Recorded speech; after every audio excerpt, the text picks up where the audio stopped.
Hello viewers, आज के video में हम तैयारी करेंगे कक्षा 9वीं गणित की रेमेडियल बुक के अध्याय 4 दो चरों वाले रैखिक समीकरण। इस अध्याय के सारे क्वेश्चंस का सॉल्यूशन आज हम करेंगे इस वीडियो में। इसके अलावा इसके जो 3 और 4 नंबर के क्वेश्चन है उसमें भी इम्पोर्टेंट क्वेश्चन की हम तैयारी जल्दी ही करने वाले हैं। तो शुरू करते हैं। प्रश्न है, सही विकल्प चुनकर लिखिए। इसका पहला है y बराबर 3x धन 5 का।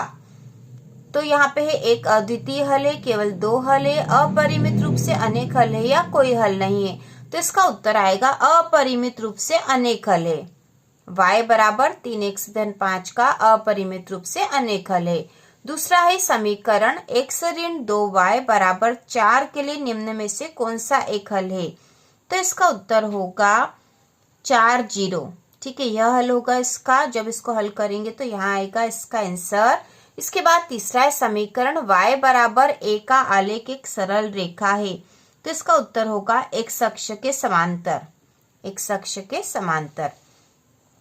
इसके बाद चौथा है समांतर ax धन by धन c बराबर 0 के रूप में समीकरण को कहते हैं। तो इसका उत्तर होगा दो चरों वाला रैखिक समीकरण। इस प्रकार के समीकरण जो होता है ax धन by धन c बराबर 0, इसे दो चरों वाला रैखिक समीकरण कहा जाता है। इसके बाद पांचवा है x बराबर 0 समीकरण है। तो यह समीकरण है y अक्ष का। अगला प्रश्न है जिसमें दो भाग दे रखे, स्तंभ 1 स्तंभ 2, ये जोड़ी बनाना है। तो यहाँ पे दे रखा y अक्ष का समीकरण, तृतीय चतुर्थांश में स्थित बिंदु, y अक्ष के समांतर एक सरल रेखा, x अक्ष का समीकरण, मूल बिंदु के निर्देशांक और दो चरों वाले रैखिक समीकरण का मानक रूप। तो इसकी जोड़ी बनाएंगे। सबसे पहले देखो, मूल बिंदु के निर्देशांक हमें पता है 0 0 होते हैं, तो 5वें नंबर की जोड़ी यहाँ से बना देंगे। इसके बाद है दो चरों वाले रैखिक समीकरण का मानक रूप। अभी हमने वैकल्पिक प्रश्न में देखा ही था कि दो चरों वाले रैखिक समीकरण का मानक रूप होता है ax धन by धन c बराबर 0। तो 6 नंबर वाले की जोड़ी यहाँ से बनेगी। इसके बाद जो पहला है y अक्ष का समीकरण, तो y अक्ष का समीकरण होगा x बराबर 0, ये पहले की जोड़ी इससे बनेगी। दूसरा है तृतीय चतुर्थांश में स्थित बिंदु, तो तृतीय चतुर्थांश में स्थित बिंदु होंगे ऋण 1 ऋण 2, तो दूसरे की जोड़ी इससे बनेगी। तीसरा है y अक्ष के समांतर एक सरल रेखा, तो इसकी जोड़ी बनेगी x बराबर a का आलेख। ठीक है, यह जोड़ी बनेगी तीसरे नंबर की। और चौथे नंबर पे है x अक्ष का समीकरण, तो x अक्ष का समीकरण होगा y बराबर 0, तो चौथे की जोड़ी यहाँ बनेगी। इस प्रकार से ये जोड़ियां बनेगी। इसके बाद प्रश्न नंबर तीसरा है, एक शब्द वाक्य में उत्तर दो।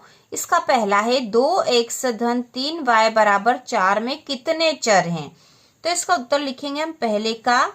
ठीक है, पहले का उत्तर हम यही लिख देते ताकि हम आसानी से इसको समझते हुए भी उत्तर लिख पाएंगे। तो जो समीकरण दे रखा 2x धन 3y बराबर 12 में कितने चर है, तो यहाँ दो चर है x और y, तो पहले का उत्तर आएगा 2। दूसरा है x धन 7 बराबर 0 में x की घात क्या है, तो यहाँ x की घात कुछ नहीं मतलब 1 है यहाँ पर, तो दूसरे का उत्तर होगा x की घात है 1। तीसरा है 2x की घात 2 धन 3x धन 4 बराबर 0 में x की अधिकतम घात क्या है, तो इसकी अधिकतम घात जो है होती है वह इसकी सबसे बड़ी घात होती है, तो इसका उत्तर आएगा 2, तो तीसरे का उत्तर होगा 2। इसके बाद चौथा है x ऋण 4 बराबर 0 में x का मान क्या होगा। ठीक है, x ऋण 4 बराबर 0 में x का मान क्या होगा, तो यहाँ x ऋण 4 है। अब यदि हम x बराबर करेंगे तो ये ऋण 4 बराबर के उधर चला जाएगा, तो धन का 4 हो जाएगा और x बराबर 4 हो जाएगा, तो यहाँ x का मान है 4। ठीक है, पांचवा है यदि 3x बराबर 24 तो x का मान ज्ञात करो।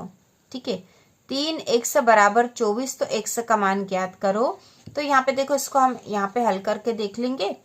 3x बराबर 24 है और x का मान निकालना है, तो x बराबर करेंगे तो क्या हो जाएगा 24/3, क्योंकि 3 इसके साथ गुणा में है तो यहाँ बट्टे में चले जाएगा।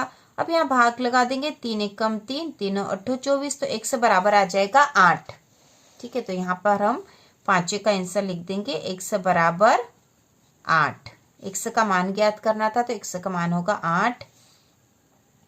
इसके बाद 7वां है, यदि x धन 24 बराबर 0 तो x का मान ज्ञात करो। तो x का मान निकालने के लिए x बराबर करेंगे, तो x बराबर करेंगे तो ये जो 24 है इसके साथ धन में है, लेकिन ये बराबर के उधर चला जाएगा तो ऋण का 24 हो जाएगा, तो इसका आंसर आएगा ऋण 24। तो छठे में हम लिख देंगे x बराबर ऋण 24। ठीक है, ऋण 24। इसके बाद 7वें नंबर पे, तो 7वें का आंसर देखेंगे, यदि x बटा 3 बराबर 6 हो तो x का मान ज्ञात करो। ठीक है, इसको देखो यहाँ हल करके देख लेंगे हम। x बटा 3 बराबर 6 हो तो x का मान ज्ञात करना है, तो x बराबर करेंगे तो 6 और ये 3 जो बटे में ऊपर गुणा में चला जाएगा तो गुणा 3 हो जाएगा, तो 6 तिया 18, x बराबर हो गया 18। ठीक है, x बराबर 18 आएगा, तो यहाँ पर हम लिख देंगे x बराबर 18। इसके बाद 8वें में हम देखेंगे, 8वां जो क्वेश्चन, यदि x बटा 3 बराबर है 2 बटा 7 हो तो x का मान ज्ञात करो। ठीक है, इसको भी ऐसे ही करेंगे, x बटा 3 बराबर 2 बटा 7 है तो x का मान निकालेंगे तो x बराबर हो जाएगा, और ये 3 बराबर के उधर चला जाएगा, तो ये बटा में है तो ये ऊपर गुणा में जाएगा, जब बराबर के उधर जाता है तो x बराबर होगा 2 के गुणा में 3 आ जाएगा, बटा 7 है ही सही, तो 3 दूना 6 बटा 7 हो जाएगा, ये है ना। 8वें का आंसर हो जाएगा 6 बटा 7, x बराबर 6 बटा 7।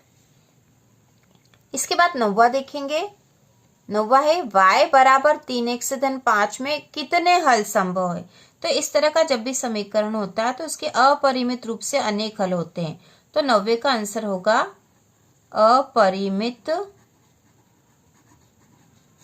रूप से अनेक हल।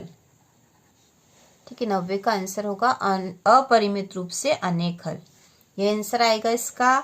इसके बाद 10वां देखेंगे, तो 10वां, यदि x बराबर 2 y बराबर 1 हो तो 2x धन 3y बराबर k में k का मान ज्ञात करो। ठीक है, k का मान ज्ञात करना हमें, और यहाँ दे रखा है, देखो हम यही हल करके देख लेंगे, 2x धन 3y बराबर k, और x और y के मान दे रखे हमें, x का मान है 2 और y का 1, तो x के स्थान पर x का मान लिख देंगे, मतलब 2, इसका गुणा में आ जाएगा 2 धन 3, y की जगह y का मान आ जाएगा 1 बराबर k। इसको और हल कर लेंगे तो 2 गुणा 2 हो गया 4, धन 3 में 1 का गुणा करा तो 3 ही आया, बराबर k। अब ये 4 और 3 7 हो जाएंगे, तो 7 बराबर k, तो k का मान कितना आ गया 7, तो यहाँ k का ही मान ज्ञात करना है, तो 10वें का आंसर आएगा, तो 10वें का आंसर आएगा यहाँ पर k बराबर 7, क्योंकि k का मान हमें ज्ञात करना था। इसके बाद 11वां है, 2x धन 9 बराबर 0 को दो चर के समीकरण के रूप में व्यक्त करो। तो इसे हम लिख सकते हैं 2x धन 9 बराबर y। तो इस प्रकार से हम दो चर के समीकरण के रूप में इसको लिख सकते हैं। इसके बाद 12वां है, x अक्ष के समांतर रेखा का समीकरण लिखो। तो इसका समीकरण हो जाएगा, 12वें का आंसर हम लिखेंगे y बराबर a। इसके बाद प्रश्न नंबर 4 है, सत्य असत्य लिखिए। इसका पहला प्रश्न है, रेखा y बराबर kx मूल बिंदु से होकर जाने वाली रेखा को निरूपित करता है, तो यह कथन सत्य है। इसके बाद दूसरा है, x बराबर 2 x अक्ष के समांतर रेखा है, तो यह कथन असत्य है। तीसरा है, 2x धन 3y धन 4 बराबर 0 एक दो चरों वाले रेखिक समीकरण का उदाहरण है, तो यह सत्य है।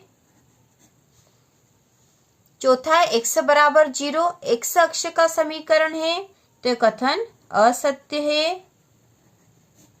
और पांचवा है, ऋण 2 0 y बराबर 2x धन 4 का संगत हल है, तो यह कथन सत्य है।